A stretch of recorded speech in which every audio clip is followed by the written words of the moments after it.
नमस्कार प्रिय विद्यार्थियों। आज की इस क्लास के माध्यम से BSc six semester botany paper first का मैं क्वेश्चन पेपर सॉल्व कराने वाला हूं। ये क्वेश्चन पेपर 2026 का है, चौधरी चरण सिंह मेरठ विश्वविद्यालय का। जैसा कि अभी हाल ही में परीक्षा हुई है मेरठ विश्वविद्यालय की, तो ऐसे विद्यार्थी जो मेरठ विश्वविद्यालय के हैं वो सभी लोग अपनी आंसर की चेक कर लेंगे। बॉटनी का पेपर फर्स्ट का सेकंड पेपर का भी मैंने सॉल्व करा दिया है, जो आपको हमारे चैनल के माध्यम से देखने को मिल जाएगा या प्ले लिस्ट में आपको उस वीडियो को देखने को मिल जाएगा। ऐसे विद्यार्थी जिनका एग्जाम इस बार ओएमआर सीट पर हो रहा है, जैसे कि बहुत सारे विद्यार्थी हमारे होंगे राम मनोहर लोहिया अवध यूनिवर्सिटी के, क्योंकि वहां पर भी पेपर ऑब्जेक्टिव होने वाला है। राजा महेंद्र प्रताप सिंह स्टेट यूनिवर्सिटी, माँ शाकुंभरी यूनिवर्सिटी जो सहारनपुर में है, बीयू झांसी विश्वविद्यालय से अगर आपका है, या आप CSJMU कानपुर विश्वविद्यालय के स्टूडेंट हैं, आपका सिद्धार्थ यूनिवर्सिटी है, MJPRU बरेली विश्वविद्यालय है। तो यहाँ पर जो पेपर होने वाले हैं वो ऑब्जेक्टिव मोड में होने वाले हैं, तो सभी विद्यार्थियों के लिए वीडियो मोस्ट इंपॉर्टेंट रहेगी। आप सभी लोग इस प्रश्न पत्र को देख के जाइएगा, क्योंकि आपके एग्जाम में यहाँ से रिपीटेड प्रश्न देखने की संभावना मिलेगी। तो आपका पेपर फर्स्ट बॉटनी में जो पेपर टाइटल है वो है cytogenetic plant breathing and nano technology, ठीक है। और यह क्वेश्चन पेपर हमारे पास आया है बुकलेट सीरीज आर का। आप सभी विद्यार्थियों का बुकलेट सीरीज अलग अलग हो सकता है, ये उनके लिए बता रहा हूँ जो चौधरी चरण मेरिट विश्वविद्यालय के, क्योंकि बुकलेट सीरीज क्या होता है कि अलग अलग होता है, तो उसके आधार पर क्वेश्चन की जो सीरीज होती है वो मतलब बदल दी जाती है। बाकी क्वेश्चन सभी प्रश्न पत्र का क्वेश्चन एक ही होता है, उनकी सीरीज की अलग हो जाती है, ठीक है। तो आप सभी मिला लीजिएगा अपना प्रश्न पत्र। चलिए स्टार्ट करते हैं इस क्वेश्चन पेपर को सॉल्व करना। समय आपको 2 घंटे का इसमें इस बार दिया जा रहा है। प्रश्न पत्र में जो क्वेश्चन हैं वो 75 क्वेश्चन हैं, जिन पे आपको सभी प्रश्न को यहाँ पर हल करना है, यानी 75 नंबर का आपका प्रश्न पत्र रहता है। क्वेश्चन नंबर फर्स्ट आपकी स्क्रीन पे आ चुका है, जिसमें है which of the following enzyme used in PCR. निम्नलिखित में से कौन सी एंजाइम पीसीआर में प्रयोग की जाती है। तो प्रयोग पीसीआर में जो एंजाइम प्रयोग की जाती है वो दोस्तों कौन सी है, तो वो आप ध्यान रखेंगे कि ये आपका हो जाएगा टेक्निक डीएनए पॉलीमरेज। आंसर हो जाएगा ऑप्शन नंबर ए, ठीक है। तो जिन्होंने पहले प्रश्न में ऑप्शन ए टिक किया उनको कंप्लीट नंबर मिलेगा। दूसरा क्वेश्चन है who discover the transportable elements in magic for the first time, यानी कि मक्का में सर्वप्रथम ट्रांसपोजेबल तत्व का पता किसने लगाया था। तो ये तत्व का जो पता लगाया था वो बारा मैकॉन्टी कॉक ने लगाया था। आंसर हो जाएगा ऑप्शन नंबर बी। तो जिन्होंने ऑप्शन बी लगाया उनको कंप्लीट नंबर मिलेगा भाई। प्रश्न नंबर 3 ध्यान दीजिएगा, जिसमें प्रश्न है कि निम्नलिखित में से कौन सा एक कोशिका की आत्मघाती थैली है। तो आत्मघाती की थैली किसे कहा जाता है, लाइसोसोम को कहा जाता है। प्रश्न नंबर 3 का जो करेक्ट उत्तर हो जाएगा ऑप्शन नंबर आपका सी। अगला क्वेश्चन प्रश्न नंबर 4, चौथा क्वेश्चन है कि match the list first and list second and select the correct answer using the code given below. सूची फर्स्ट में सूची को मिलान कीजिए, सूची के नीचे दिए गए कोड का उपयोग करते हुए सही उत्तर का चयन करना है आपको। यहाँ पर आंसर देखेंगे सूची फर्स्ट, तो सूची फर्स्ट में आप देखेंगे अगुणित। तो अगुणित जो है ये किससे संबंधित है भाई, अगुणित का जो संबंध है ये है केंद्रकीय और आकेंद्रकीय से। आंसर हो जाएगा इसमें ऑप्शन नंबर 3, यानी पहले का 3 हो जाएगा। कायिक संकर, तो कायिक संकर का संबंध प्रोटोप्लास्ट संवर्धन एवं संलयन से है। तीसरा है साइब्रिड, तो साइब्रिड जो है ये संबंधित किससे है, साइब्रिड का जो संबंध है यानी कि पहला का माफ कीजिएगा, इसमें थोड़ा सा पहले का सी होगा, नहीं यहाँ पर दोस्तों कुछ मिस्टेक हो गया है, क्योंकि अगुणित की यहाँ पर बात हो रही है। तो अगुणित जो होगा ये हो जाएगा आपका परागकण संवर्धन, ठीक है। ये परागकण संवर्धन होगा। यहाँ पर केंद्रकीय आकेंद्रकीय मैंने बताया था ये गलत था, ठीक है। और दूसरा अगर देखेंगे तो दूसरे का जो जाएगा वो ए के साथ इसका संबंध होगा, ठीक है। 2 का जो है वो ए है। और पहले का देखेंगे प्रोटोप्लास्ट संवर्धन एवं संलयन, तो ये जो है ये आपका है किससे, तो ये आपका है सी साइब्रिड से, ठीक है। और दूसरा देखेंगे यहाँ पर तो आपका आ जाएगा 1 2 हो गया। तीसरा तो 3 का संबंध किससे, 3 का संबंध कायिक संकर से है। और चौथा देखा जाए तो चौथा का डी होगा सामा क्लोनस। आंसर हो जाएगा इसमें ऑप्शन डी। तो इसमें आपका सही उत्तर है ऑप्शन नंबर सी, ठीक है। सी इसमें आपका करेक्ट उत्तर हो जाएगा, इस कूट में आंसर आपका सी है। चलिए अगला क्वेश्चन लेते हैं, प्रश्न नंबर 5, इसमें है कि टिटिकेल जो मनुष्य द्वारा संकरीकरण से पैदा की गई फसल है वो कौन सी है। तो वो फसल है व्हीट एंड राई, यानी गेहूं और राई है, ठीक है। तो इसमें जो सही उत्तर है वो ऑप्शन नंबर ए है। तो 5वें प्रश्न का क्या उत्तर है भाई, 5वें प्रश्न में आपका ऑप्शन ए सही उत्तर है। अगला क्वेश्चन प्रश्न नंबर 6 जिसमें पूछा गया था क्वेश्चन कि निम्नलिखित में से किस अवस्था पर डीएनए का संश्लेषण होता है, eight which the following stage synthesis of DNA occurs. तो ये अकर्स होता है एस फेज में। कहाँ पर होता है? एस फेज में होता है। आंसर हो जाएगा ऑप्शन नंबर ए इस प्रश्न का राइट उत्तर। नेक्स्ट क्वेश्चन लेंगे प्रश्न नंबर 7 जिसमें है the PCR technique was developed by. Question क्या था कि पीसीआर टेक्निक जो है वो डेवलप किया गया था किसके द्वारा? ये किसके द्वारा विकसित किया गया था? कोहलर के द्वारा किया गया था, या फिर मल्टीसन या अल्टमान के द्वारा, या फिर कैरी मुलिस? तो कैरी मुलिस के द्वारा पीसीआर तकनीक को विकसित किया गया था, जिसमें आंसर हो जाएगा ऑप्शन डी। 7वें क्वेश्चन में आपका आंसर डी है आपका। अगला क्वेश्चन प्रश्न नंबर 8 और 8वां क्वेश्चन है which of the following is functional unit of body. निम्नलिखित में से शरीर की क्रियात्मक इकाई इनमें से पूछी गई है। तो शरीर की क्रियात्मक जो इकाई है वो क्या है? कोशिका है, यानी कि सेल है। सेल क्या है? ये शरीर की क्रियात्मक इकाई है। तो 8वें प्रश्न का आंसर हो जाएगा ऑप्शन डी। प्रश्न number 9 father of green revolution in India. Bharat में हरित क्रांति के जनक, बार बार एग्जाम में पूछा जाता रहता है, सभी विश्वविद्यालय के लिए मोस्ट इंपॉर्टेंट होगा। एम एस स्वामीनाथन याद रखेंगे। एम एस स्वामीनाथन जी भारतीय हरित क्रांति के जनक हैं। आंसर हो जाएगा ऑप्शन नंबर सी इस प्रश्न का उत्तर। अगला क्वेश्चन है प्रश्न नंबर 10 नंबर क्वेश्चन जिसमें है रेपनो बेसिका एक उदाहरण है। और यह क्वेश्चन भी रिपीट हुआ है, पिछले सत्र की अपेक्षा इस बार भी पूछा गया है। दोस्तों यहाँ पर याद रखेंगे कि जो रेपनो बेसिका ये किसका उदाहरण है? तो ये उदाहरण है दोस्तों अंतर्वशीय संकरण का, इंटरजेनिक हाइब्रिडाइजेशन का। आंसर हो जाएगा 10 नंबर के ऑप्शन नंबर बी। अगला क्वेश्चन है प्रश्न नंबर 11 और 11 नंबर क्वेश्चन में है कि अंतर्राष्ट्रीय अर्धशुष्क उष्णकटिबंधीय फसल अनुसंधान संस्थान कहाँ पर स्थित है? तो ये हैदराबाद इंडिया में है। कहाँ पर है? हैदराबाद इंडिया। आंसर हो जाएगा ऑप्शन नंबर ए अंतर्राष्ट्रीय शुष्क उष्णकटिबंधीय फसल अनुसंधान संस्थान, ये हैदराबाद में अवस्थित है। चलिए प्रश्न नंबर 12 और 12वां नंबर प्रश्न है कि कोशिकीय पूर्ण सशक्त किसकी विशेषता है? तो ये विशेषता पूछी गई किसकी? तो ये प्लांट्स की विशेषता है। किसकी है? पौधों की विशेषता है। इसमें आंसर हो जाएगा ऑप्शन नंबर सी। तो 12 नंबर में जिन्होंने ऑप्शन सी लगाया है उनका सही उत्तर होगा प्रश्न नंबर 13 जिसमें है कि क्वेश्चन है कि पर परागकण वाली फसल में स्वपरागण द्वारा प्राप्त संतति जो होती है, संतति होती है, वो क्या कहलाती है? तो इसको क्या कहते हैं दोस्तों? इसको कहते हैं अंतः प्रजात प्रक्रम। क्या कहलाता है? अंतः प्रजात क्रम। आंसर हो जाएगा ऑप्शन सी। 13 नंबर का ऑप्शन सी सही उत्तर है। अगला क्वेश्चन प्रश्न नंबर 14 जिसमें पूछा गया है क्या पूछा गया? What is the full form of AI? AI का पूर्ण रूप पूछा गया है। तो आर्टिफिशियल इंटेलिजेंस एआई का पूर्ण रूप होता है। सभी ने इसका करेक्ट आंसर ही दिया होगा। ऑप्शन नंबर इसमें बी करेक्ट उत्तर हो जाएगा। अगला क्वेश्चन प्रश्न number 15 who is known as the father of tissue culture. ऊतक संवर्धन का जनक किसे कहा जाता है? कई बार ये प्रश्न रिपीट हो चुका है इस बार एग्जाम में, ठीक है।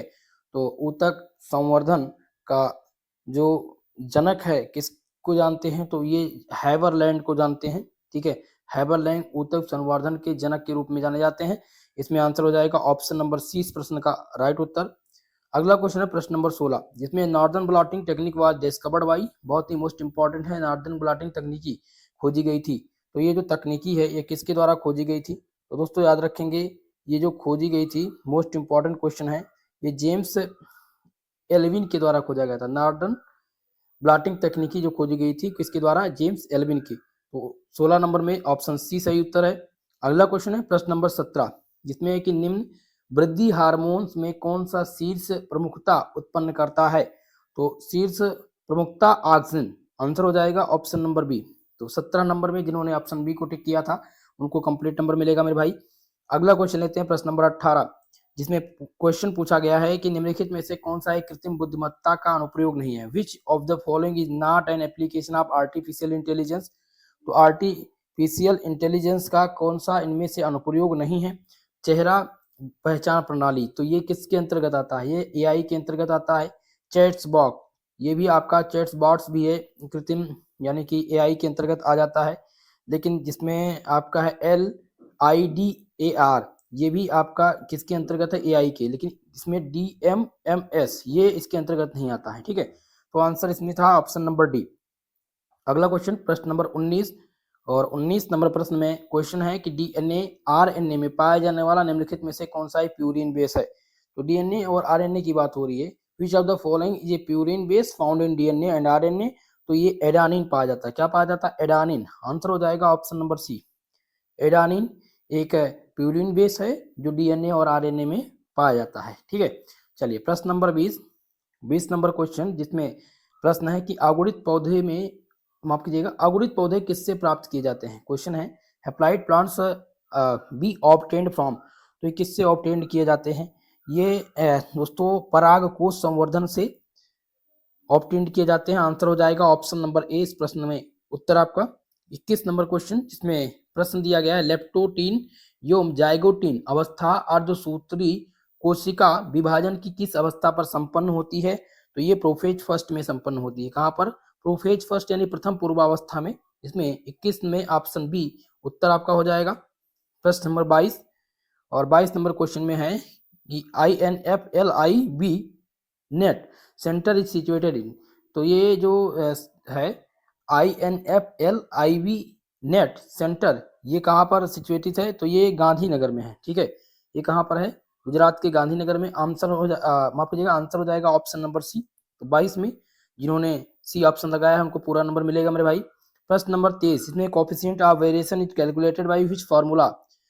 कोफिशिएंट ऑफ वेरिएशन यानी कि विचरण गुणांक का आकलन निम्नलिखित में से किस सूत्र के द्वारा किया जाता है। तो ये सूत्र जो है वो है, कौन सा सूत्र है दोस्तों? तो यहाँ पर याद रखेंगे, ये सूत्र है आपका यहाँ पर सिग्मा अपान एक्स इंटू 100। आंसर हो जाएगा ऑप्शन नंबर सी। चलिए अगला क्वेश्चन लेते हैं, प्रश्न नंबर 24, जिसमें है कि स्थानांतरण ट्रांसलोकेशन इन्वॉल्व्स, स्थानांतरण में सम्मिलित होते हैं। तो स्थानांतरण में क्या सम्मिलित होते हैं? Non homologous chromosome. ठीक है, इसमें हो जाएगा समजात गुणसूत्र सम्मिलित होते हैं। तो प्रश्न नंबर 24 में आंसर हो जाएगा ऑप्शन ए। प्रश्न नंबर 25, जिसमें क्वेश्चन है कि मियोसिस गिव्स राइज टू, अर्धसूत्री कोशिका विभाजन के उपरांत कोशिका बनती हैं। तो जब अर्धसूत्री कोशिका विभाजन के उपरांत जो नई कोशिकाएं बनती हैं वो कौन सी कोशिकाएं बनती हैं? तो याद रखेंगे 4 अगुणित कोशिकाएं बनती हैं। कितनी? 4 अगुणित कोशिकाएं, यानी कि 4 haploid cells are formed. Answer हो जाएगा ऑप्शन नंबर डी।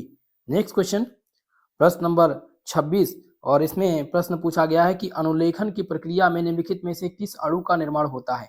तो जब यहाँ पर अनुलेखन की प्रक्रिया की बात आती है, ठीक है, तो अनुलेखन की प्रक्रिया में जो अणु का निर्माण होता है वो किस अणु का निर्माण होता है? दोस्तों याद रखेंगे, जो अणु बनते हैं वो आरएनए बनते हैं। क्या बनता है? आरएनए। आंसर हो जाएगा option number B. Okay, next question है प्रश्न नंबर 27, और इस क्वेश्चन में है कि यूकैरियोट्स में प्रोटीन संश्लेषण के प्रारंभ होने के लिए कितना अलग अलग कोड होते हैं। तो अलग अलग कोड की बात हो रही है, तो कितने अलग अलग कोड होते हैं दोस्तों? तो इसमें जो कोड अलग अलग होते हैं 1 होते हैं, केवल एक। ठीक है, जो AUG है। आंसर हो जाएगा ऑप्शन नंबर ए इस प्रश्न का सही उत्तर। प्रश्न नंबर 28, जिसमें है शब्द हेटरोसिस का प्रतिपादन किसने किया था। मोस्ट इंपॉर्टेंट क्वेश्चन है। तो हेटरोसिस का टर्म किसने क्वाइन किया था? तो इसमें दोस्तों याद रखेंगे सुल ने किया था। किसने किया था? सुल। आंसर हो जाएगा ऑप्शन नंबर ए। सल ने हेटरोसिस का प्रतिपादन किया था। इसमें 28 नंबर प्रश्न का ऑप्शन ए सही उत्तर है। नेक्स्ट क्वेश्चन है प्रश्न नंबर 29, जिसमें प्रश्न दिया गया है कि नैनो उर्वरक का परिभाषित लक्षण क्या है। नैनो उर्वरक की यहाँ पर बात हो रही है। तो नैनो उर्वरकों का परिभाषित जो लक्षण है वो क्या है, इसमें से ये आपको बताना है। तो ये है आपका, उनमें पोषक तत्व वितरण में नैनो कण 1 से 100 nm का उपयोग होता है। ठीक है, इसमें आंसर हो जाएगा ऑप्शन नंबर सी। 29 का सी ऑप्शन सही है। प्रश्न नंबर 30, जिसमें है artificial intelligence is classified into how many categories process, यानी कि कृत्रिम बुद्धिमत्ता को कितनी श्रेणी प्रक्रिया में वर्गीकृत किया गया है। तो 3 लगभग संभावित जो देखा जाए वो 3 कैटेगरी में इसको परिभाषित किया गया। एआई की श्रेणियों, एआई की जो प्रमुख श्रेणी है वो मुख्यतः 3 ही हैं। तो ऑप्शन नंबर सी इस प्रश्न का सही उत्तर होगा। प्रश्न नंबर 31, जिसमें scurvy is caused by disease of, scurvy रोग किसकी कमी से होता है। तो स्कर्वी रोग जो होता है ये विटामिन सी की कमी से होता है। किसकी कमी से होता है? विटामिन सी की कमी से होता है। तो इसमें आंसर हो जाएगा ऑप्शन नंबर बी इस प्रश्न का सही उत्तर। प्रश्न नंबर 32, जिसमें golden rice variety in rich in golden rice किस्म में भरपूर है? तो गोल्डन राइस जो होता है ये भरपूर होता है किसमें? विटामिन, कौन से? Vitamin A.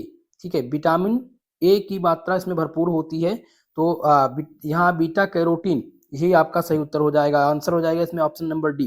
ठीक है, गोल्डन राइस किस्म में भरपूर है? Beta carotene.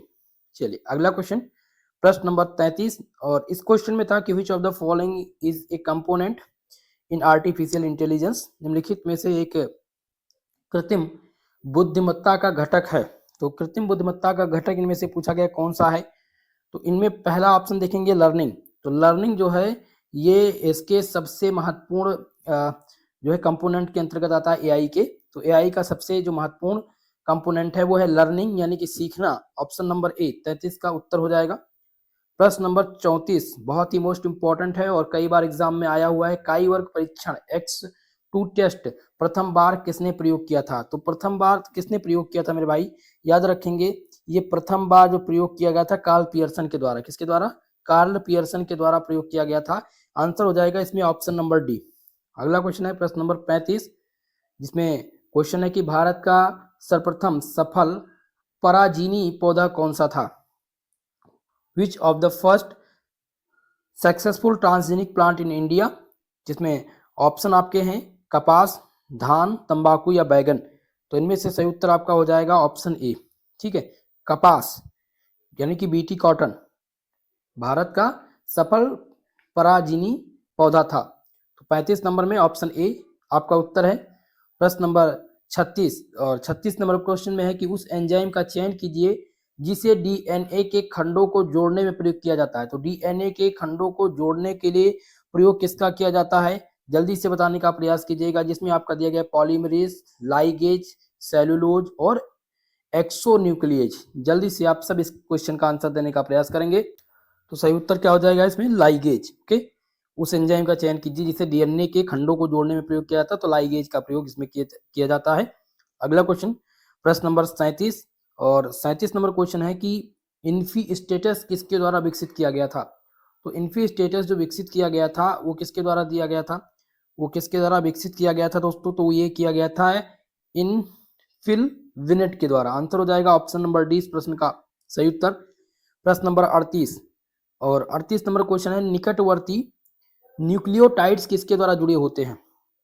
तो निकटवर्ती जो न्यूक्लियोटाइड हैं वो जुड़े होते हैं फास्फोडाइस्टर बंध के द्वारा। जिसमें आंसर हो जाएगा ऑप्शन नंबर ए इस प्रश्न का राइट उत्तर। प्रश्न नंबर 39, जिसमें है इन cDNA C stand for. cDNA में C का अर्थ क्या है? तो cDNA में C का जो अर्थ है वो है कॉम्प्लीमेंट्री, जिसमें सही उत्तर हो जाएगा आपका पूरक। ठीक है, ये C का मतलब है। अगला क्वेश्चन है प्रश्न नंबर 40, जिसमें है डीएनए की मात्रा में वृद्धि के लिए निम्नलिखित में से कौन सी तकनीकी प्रयोग में लाई जाती है? जो तकनीकी प्रयोग में लाई जाती है वो पीसीआर है। पीसीआर के साथ साथ दोस्तों इसमें एक चीज और इम्पोर्टेंट ध्यान रखेंगे। ठीक है, पॉलीमरेज चेन रिएक्शन यानी पीसीआर। ठीक है, ये डीएनए की मात्रा में वृद्धि के लिए तकनीकी जो प्रयोग की जाती है वो पीसीआर यानी पॉलीमरेज चेन रिएक्शन है। तो 40 नंबर प्रश्न में ऑप्शन डी आपका सही उत्तर होगा। प्रश्न नंबर 41 नंबर क्वेश्चन ध्यान दीजिएगा, जिसमें कैलस के विभेदन हेतु निम्नलिखित में से कौन सा हार्मोन युग्म आवश्यक है? तो इनमें से कौन सा हार्मोन युग्म आवश्यक है? ये आपका है ऑक्सिन और साइटोकाइनिन। ऑप्शन इसमें ऑप्शन राइट उत्तर हो जाएगा ऑप्शन नंबर बी। चलिए प्रश्न नंबर 42 बहुत ही मोस्ट इंपॉर्टेंट है। कृत्रिम बुद्धिमत्ता की खोज किसने की थी? Who inverted the artificial intelligence. तो आर्टिफिशियल इंटेलिजेंस की जो खोज है वो किसके द्वारा की गई थी? तो दोस्तों याद रखेंगे जॉन मैकार्थी के द्वारा एआई की खोज की गई थी। आंसर हो जाएगा ऑप्शन नंबर सी इस प्रश्न का सही उत्तर। अगला क्वेश्चन प्रश्न नंबर 43, जिसमें है कि who propose the wobble hypothesis. Wobble परिकल्पना को किसने दिया था? चलिए बताने का प्रयास कीजिएगा। तो वोबेल की परिकल्पना को जो दिया था वो सर फ्रांसिस क्रिक ने दिया था। फ्रांसिस क्रिक ने दिया था। आंसर हो जाएगा इसमें ऑप्शन नंबर ए। तो 43 का कौन सा उत्तर है? ऑप्शन ए उत्तर हो जाएगा आपका। अगला क्वेश्चन लेते हैं प्रश्न नंबर 44, और 44 नंबर क्वेश्चन में है which of the following nitrogenous base in not found in DNA. निम्नलिखित में से कौन सा नाइट्रोजनस बेस है जो डीएनए में नहीं पाया जाता है? तो डीएनए में नहीं पाया जाता है वो है यूरेसिल। यूरेसिल नहीं पाया जाता, बाकी एडानिन, थायमिन, साइटोसिन ये सभी क्या हैं, ये नाइट्रोजन बेस्ड जो डीएनए में पाए जाते हैं, लेकिन यूरेसिल नहीं पाया जाता। 44 में आंसर सी हो जाएगा आपका राइट उत्तर। अगला क्वेश्चन प्रश्न नंबर 45, जिसमें है कि निम्नलिखित में से कौन सा एक कृत्रिम बुद्धिमत्ता का सामान्य भाषा है। तो कृत्रिम बुद्धिमत्ता का एक जो सामान्य एआई की जो सामान्य भाषा है वो क्या है दोस्तों, वो है लिप्स। आंसर हो जाएगा ऑप्शन नंबर ए, ये एआई की क्या है, सामान्य भाषा है। अगला क्वेश्चन है प्रश्न नंबर 46, जिसमें कौन सा नाम प्रथम क्लोड जंतु का है। तो इनमें से आपको बताना है कि कौन सा नाम प्रथम क्लोड जंतु का है। तो ये डॉली इसमें आपका राइट उत्तर हो जाएगा, ऑप्शन नंबर बी, ये प्रथम क्लोड जंतु का नाम है। प्रश्न नंबर 47, जिसमें है कि 2x2 एंटीजन जैसी तालिका में स्वतंत्रता की कोटि किस प्रकार होगी। तो इसकी जो स्वतंत्रता की कोटि होगी हो जाएगी R-1 और C+1। माफ कीजिएगा, इसमें R-1 और C-1 होगा, तो R+1 और C-1 होना चाहिए, लेकिन इसमें कोई ऑप्शन दिया नहीं है। तो मेरे अकॉर्डिंग इसका जो आंसर होना चाहिए मेरे भाई, वो ऑप्शन ए ही होना चाहिए। अब एग्जैक्ट इसमें मैं कंफर्म नहीं हूँ, मैं इस क्वेश्चन को ड्रॉप कर दे रहा हूँ। आप सब इस क्वेश्चन का आंसर अगर आपको पता है तो कमेंट बॉक्स में कमेंट कीजिएगा। फिलहाल मुझे इस प्रकार के क्वेश्चन में अभी थोड़ा सा सस्पेंस है, तो एक बार मैं इसका जो है सर्च करके मैं 47 नंबर क्वेश्चन का आंसर पिन कर दूंगा कमेंट में, ठीक है। चलिए आगे बढ़ेंगे प्रश्न नंबर 48 की प्रश्न, और 48 नंबर प्रश्न में है कि जीवाणु कोशिका द्वारा नग्न डीएनए को ग्रहण करना क्या कहलाता है। नग्न डीएनए को जो ग्रहण करना है उसको, उस प्रक्रिया को ट्रांसफॉर्मेशन कहते हैं। क्या कहते हैं, ट्रांसफॉर्मेशन। आंसर हो जाएगा ऑप्शन नंबर ए। अगला क्वेश्चन प्रश्न नंबर 49, जिसमें तंबाकू मोजेक वायरस टीएमबी में अनुवांशिक पदार्थ कौन है। तो इनमें अनुवांशिक जो पदार्थ है वो है आरएनए। क्या है, आरएनए। आंसर हो जाएगा ऑप्शन नंबर बी, 49 में सही उत्तर। प्रश्न नंबर 50, जिसमें क्वेश्चन है कि नैनो यूरिया में कौन सा पोषक यौम कितनी प्रतिशत में पाया जाता है। तो नैनो यूरिया की बात इसमें हो रही है। तो दोस्तों नैनो यूरिया में पोषक तत्व की कितनी प्रतिशतता इसमें है, प्रश्न ही गड़बड़ दिया गया है। देखिए, nano urea contain which nutrients, यानी कि कौन से पोषक तत्व को और कितने टाइपिकल कंसंट्रेशन में पाया जाता है। तो फास्फोरस दिया गया है 4%, और बी है पोटेशियम, सी दिया गया है नाइट्रोजन। तो नाइट्रोजन 4% इसमें पाया जाता है। आंसर इसमें सी, यही आपका सही उत्तर होगा 50 नंबर प्रश्न में। प्रश्न नंबर 51, और इसमें पूछा गया गेहूं के भ्रूण कोष में कितने गुणसूत्र होते हैं। कई बार प्रश्न ये रिपीट हो चुका है, ठीक है, इस बात का विशेषकर आप सभी ध्यान रखेंगे। तो गेहूं के भ्रूण कोष में जो गुणसूत्र की संख्या पाई जाती है वो कितने गुणसूत्र पाई जाती है, वो 63 पाई जाती है। आंसर हो जाएगा ऑप्शन नंबर ए। इसमें इसका फॉर्मूला होता है 3n इक्वल टू 3 × 21। तो ये आपका टोटल 63 के आसपास आएगा आंसर, ठीक है। अगला क्वेश्चन है प्रश्न नंबर 52, और इसमें है कि यदि HO सही है तो हम इसे स्वीकार करते हैं, तो यह क्या कहलाता है। तो ये टाइप 2 गलती कहलाती है, टाइप 1 एरर। तो ये टाइप 1 एरर कहलाता है। आंसर हो जाएगा ऑप्शन नंबर बी इस प्रश्न का राइट उत्तर। प्रश्न नंबर 53, 53 नंबर प्रश्न दिया गया है, और इसमें पूछा गया क्वेश्चन की INFLIB net newsletter is being published since. तो ये सूचना पत्र कब प्रकाशित हो रहा था। तो ये सूचना पत्र 1995 में प्रकाशित हुआ था। आंसर हो जाएगा ऑप्शन नंबर डी इस प्रश्न का राइट उत्तर। यहाँ से बहुत सारे इंपॉर्टेंट क्वेश्चन हैं जो बार बार पूछे गए हैं, और इस प्रश्न पत्र में इससे 5 क्वेश्चन, इससे रिलेटेड 5 क्वेश्चन आए हुए हैं। तो आप इन क्वेश्चन को एक बार रिपीट कर लेंगे तो आपके लिए ज्यादा बेटर रहेगा, आसानी रहेगी आपको चीजों समझने में। 54 नंबर क्वेश्चन है, सूची फर्स्ट का सूची सेकंड के साथ मिलाइए और इन सूची के दिए गए कोडों का प्रयोग करते हुए सही उत्तर का चयन कीजिए। जिसमें पहला दिया गया है NPGR, माफ कीजिएगा NBPGR। तो ये NBPGR ये कहाँ पर अवस्थित है, ये सभी संस्थान हैं और संस्थान का मिलान करना है। तो ये दोस्तों याद रखेंगे, ये नई दिल्ली में है। ये कहाँ पर है, नई दिल्ली में NBPGR। दूसरा है CPRI। तो CPRI जो है ये शिमला में है, इसका संबंध हो जाएगा एक से। और CRRI, तो CRRI का संबंध कटक से है, ये अनुसंधान चावल संस्थान है। NBRI, तो NBRI जो है ये लखनऊ में है। तो इस प्रकार से आंसर हो जाएगा इसमें कौन सा, ऑप्शन ए, ये आपका राइट उत्तर हो जाएगा। चलिए अगले प्रश्न की ओर। प्रश्न नंबर 55 जिसमें है CIMMYT कहाँ पर स्थित है, जिसमें दिया गया है प्रश्न आपका ऑप्शन स्पेन, बी है नाइजीरिया, सी है मैक्सिको और डी दिया गया भारत। तो चलिए इस क्वेश्चन का आंसर आप सभी लोग बताइए जल्दी से कि इस क्वेश्चन का क्या उत्तर हो जाएगा। तो कभी कभी क्या होता है, इसका फुल फॉर्म ही पूछ लिया जाता है, क्या इसका पूरा नाम, तो इसका जो पूरा नाम है वो है अंतर्राष्ट्रीय मक्का और गेहूं सुधार केंद्र, और इसका जो मुख्यालय है वो मैक्सिको में स्थित है। ठीक है, और यह जो है ये टेक्सास कोक के पास मैक्सिको सिटी के बाहरी इलाके में स्थित एक गैर लाभकारी कृषि अनुसंधान संस्थान है। ठीक है, तो इसमें सही उत्तर आपका हो जाएगा मैक्सिको, आंसर हो जाएगा ऑप्शन सी। अगला क्वेश्चन प्रश्न नंबर आपका है 56, और 56 नंबर क्वेश्चन जिसमें है कि क्वेश्चन पूछा गया है कि क्षेत्र प्राभिकता किससे संबंधित है। Pseudo dominance is associated with, ये ट्रांसलोकेशन से यानी स्थानांतरण से है, या द्विगुणन से संबंधित है, या प्रतिलोमन से, या फिर न्यूनता। तो 56 नंबर प्रश्न का जो सही उत्तर आपका हो जाएगा वो हो जाएगा डिलीटेशन, यानी कि ये न्यूनता से संबंधित है। ऑप्शन नंबर डी इस प्रश्न का सही उत्तर होगा। प्रश्न नंबर 57 जिसमें है कि संकरण के समय, क्वेश्चन कह रहा है संकरण के समय पुष्प से पुंकेसर को निकालने को क्या कहते हैं। तो पुष्प से पुंकेसर को निकालने को क्या कहा जाता है, इसको कहते हैं नपुंसीकरण। ऑप्शन हो जाएगा ऑप्शन नंबर बी इस प्रश्न का सही उत्तर। प्रश्न नंबर 58 जिसमें है कि पश्चावस्था एक मेटाट्रांसक्रिक गुणसूत्र किस प्रकार की आकृति को बना लेते हैं। तो ये किस प्रकार की आकृति बनाते हैं, बी शेप आकृति बनाते हैं, आंसर हो जाएगा ऑप्शन नंबर ए। प्रश्न नंबर 59 और इसमें है कि एकल गुणित को किस प्रकार प्रदर्शित किया जाता है। तो एकल गुणित की बात हो रही है दोस्तों, एकल गुणित को जो प्रदर्शित किया जाता है वो एक्स से प्रदर्शित किया जाता है, किस प्रकार से, एक्स से, आंसर हो जाएगा ऑप्शन नंबर सी इस प्रश्न का राइट उत्तर।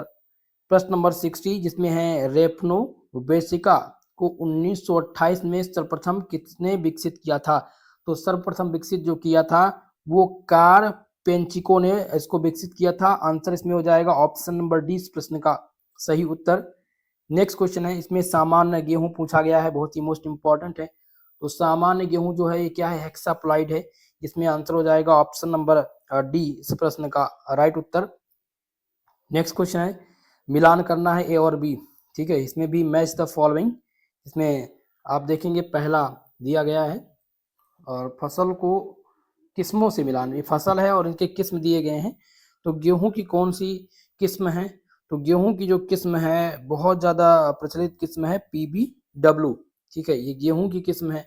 दूसरा है धान की किस्म पूछा गया, तो धान की जो किस्म है वो है माफ कीजिएगा IR26 ये धान की किस्में हैं। मक्का की किस्म जो है, मक्का की इनमें से कौन सी किस्म है, तो याद रखेंगे ये शक्ति मक्का की किस्म है। आलू की फुरफुरी ज्योति ये आलू की किस्में हैं। तो इस प्रकार से इसमें कौन सा उत्तर सही हो जाएगा, ऑप्शन नंबर डी इसमें आपका राइट उत्तर हो जाएगा। इसको आप लोग मिलान कर लीजिएगा। ठीक है, इस प्रकार से किस्म पूछ लिया जाता है। तो एक बार याद रखेंगे कि गेहूं की जो किस्म है वो है, गेहूं की जो किस्म है वो क्या है PBW 34, जिसमें आपका सी हो जाएगा पहले का। दूसरा है धान का पूछा गया है, तो धान का जो किस्म है वो है माफ कीजिएगा IR26, यानी कि ऑप्शन इसमें डी होगा। मक्का की जो किस्म है वो शक्ति है यानी ए होगा, और आलू की जो है वो सी हो जाएगा यानी कि कुफरी ज्योति। प्रश्न नंबर 63 जिसमें निम्नलिखित में से कौन सा इनफ्लिबनेट की सेवा नहीं है। तो इनफ्लिबनेट सेवा गतिविधि इनमें से कौन सा नहीं है, तो दोस्तों याद रखेंगे निकलिन यानी NACLIN, ये इसमें एक सेवा गतिविधि नहीं है, बाकी सभी जो है सेवा गतिविधि के अंतर्गत आते हैं इनफ्लिबनेट के। तो इसमें 63 नंबर में ऑप्शन सी सही उत्तर था। प्रश्न नंबर 64 और 64 नंबर क्वेश्चन में पूछा गया प्रश्न कि विश्व का प्रथम नैनो उर्वरक नैनो यूरिया तरल का किस कंपनी द्वारा शुभारंभ किया गया था। तो ये शुभारंभ किसके द्वारा किया गया था दोस्तों, याद रखेंगे तो ये किया गया था IFFCO इफ्को के द्वारा, आंसर हो जाएगा ऑप्शन नंबर सी इस प्रश्न का राइट उत्तर। नेक्स्ट क्वेश्चन है प्रश्न नंबर 65 और इसमें क्वेश्चन दिया गया है इनफ्लिबनेट केंद्र किस संस्था का स्वायत्त अंतर विश्वविद्यालय केंद्र है। तो ये किसका है दोस्तों, तो दोस्तों ये आपका यूजीसी के अंतर्गत ही आता है, आंसर हो जाएगा ऑप्शन नंबर बी इस प्रश्न का सही उत्तर। नेक्स्ट क्वेश्चन है अधिकतर फसली पौधे होते हैं, मोस्ट इंपॉर्टेंट क्वेश्चन है। तो अधिकतर जो फसली पौधे होते हैं ये परबहुरित होते हैं। आंसर हो जाएगा ऑप्शन नंबर ए, एलो पॉलीपोलाइट्स। ठीक है, तो 66 नंबर का ऑप्शन ए सही उत्तर होगा। प्रश्न नंबर 67 जिसमें दिया गया monosomy is represented by, monosomy को किससे प्रदर्शित किया जाता है? तो मोनोसोमी को 2n-1 से प्रदर्शित किया जाता है। किससे? 2n-1। आंसर हो जाएगा ऑप्शन नंबर डी इस प्रश्न का सही उत्तर। नेक्स्ट क्वेश्चन है प्रश्न नंबर 68 जिसमें transgenic plant are produced by using Ti plasmid from the, most important है, ट्रांसजीनी पौधे निम्नलिखित में से किसके टीआई प्लाज्मिड का प्रयोग करके उत्पन्न किए जाते हैं? तो उत्पन्न किसके किए जाते हैं? ये एग्रोबैक्टीरियम का प्रयोग करके। आंसर हो जाएगा ऑप्शन नंबर ए। 68 नंबर प्रश्न में जो सही उत्तर आपका है वो ऑप्शन नंबर ए है। नेक्स्ट क्वेश्चन है प्रश्न नंबर 69 और इसमें पूछा गया प्रश्न कि किसी पौधे का जीनोटाइप, यानी माफ कीजिएगा, किस पौधे का genotype A B B C C है और उससे कितनी प्रकार की गैमेट युग्मक बनेंगे? तो गैमेट युग्मक जो बनेंगे इनमें वो कितने बनेंगे? वो 4 बनेंगे। आंसर हो जाएगा ऑप्शन नंबर बी, यानी 2 की पावर n इक्वल टू 2 की पावर 2, तो 2 की पावर 2 इक्वल टू क्या हो जाएगा? 4। ठीक है, अगला क्वेश्चन प्रश्न नंबर 70 जिनमें प्रश्न है कि निम्नलिखित में से कौन सा उत्परिवर्तन प्रजनन में प्रायः प्रयोग किया जाता है? तो प्रजनन में प्रायः जो प्रयोग किया जाता है वो गामा रेस का प्रयोग किया जाता है। आंसर हो जाएगा इसमें ऑप्शन नंबर सी इस प्रश्न का सही उत्तर। 71 नंबर क्वेश्चन जिसमें है कि अनुवांशिक अनुपात निम्न में से किस जीन प्रतिक्रिया से संबंधित है? तो किस जीन प्रतिक्रिया से संबंधित है? जिसमें पहला दिया गया है आपका ऑप्शन, और पहले ऑप्शन में देखेंगे जिसमें है साह नियंत्रक जीन क्रिया, तो साह नियंत्रक जीन क्रिया होगा नहीं, इसमें संपूरक जीन होगा। 71 में आंसर हो जाएगा ऑप्शन नंबर बी। अगला क्वेश्चन प्रश्न नंबर 72 और 72 नंबर प्रश्न है F1 पौधों का उनके किसी भी जनक के संकरण को कहा जाता है? तो उनके किसी भी संकरण को, जनक के संकरण को क्या कहा जाता है? तो आप सभी लोग इसको याद रखेंगे, इसको क्या कहा जाता है? तो बैक क्रॉस कहा जाता है। क्या कहा जाता है? बैक क्रॉस यानी पूर्व संकरण। ऑप्शन नंबर 20 प्रश्न का राइट उत्तर होगा। प्रश्न नंबर 73 जिसमें दिया गया क्वेश्चन इनफ्लिवनेट का वर्तमान निर्देशक कौन है? तो इसका जो वर्तमान निर्देशक है वो है डॉक्टर देविका मंडाली। आंसर हो जाएगा ऑप्शन नंबर डी इस प्रश्न का राइट उत्तर।